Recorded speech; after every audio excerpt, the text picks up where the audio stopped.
Honorable Ministers, it's a real privilege for all of us to host you at Bharat AI Shakti, along with the CEO of Google Cloud, Thomas Kurian. Namaste and welcome. It's a very auspicious day for us, and it's beginning of a journey that we're taking with the vision of Viksit Bharat in India. In that context, Minister Sitharaman, as initiatives like this AI Hub that we are doing in India, that underscores India's growing digital leadership, how do you think policy and institutional framework, they would continue to create an environment that would nurture innovations, first of all, but then position India as the absolute leading country in both global technology and the AI revolution that we're seeing around the world? Thank you, and congratulations for the launch today. And I'm sure it's going to augur well for the sector.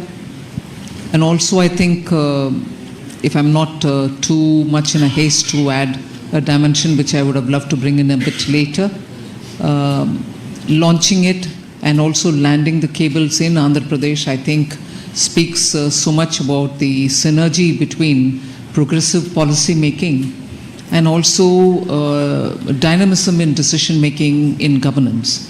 Because several things can be in the files and in the papers, but when execution happens with the visionary leadership, like I would say the policies and the strategies which Honorable Prime Minister Narendra Modi ji brings into India, and you can see that between 2014 and today, several such policy enablers have been part of the policy here, governance here. And so with the Chief Minister, I think, Shri Chandrababu Naidu Garu, who has in earlier several stints shown us what he can, particularly in the IT sector, particularly in taking digital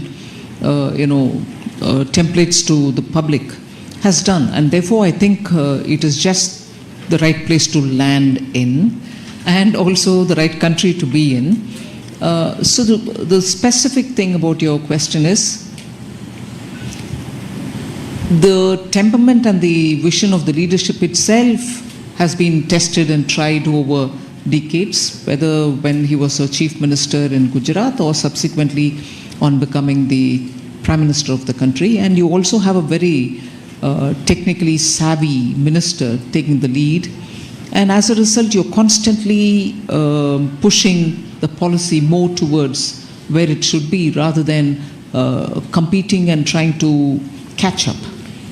The very tendency and attitude of government being that, both at the state and at the center, you're actually in a country, in a state, and of course from the state towards the entire country, and also, as you said, from here to the globe.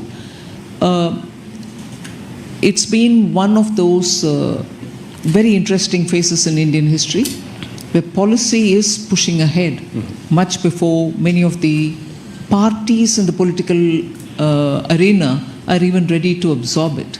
They see the result, and as a result, everybody has no other sense but to have their states where they are in power also to compete in this, which I think is eventually absolutely good for the country, because that's the kind of positive competition you want, and also that awareness that without these sort of enabling policies, you're not going to be able to take India towards 2047, when we hope to have developed status in all parameters. Yeah, no, thank you, Minister Sitharaman.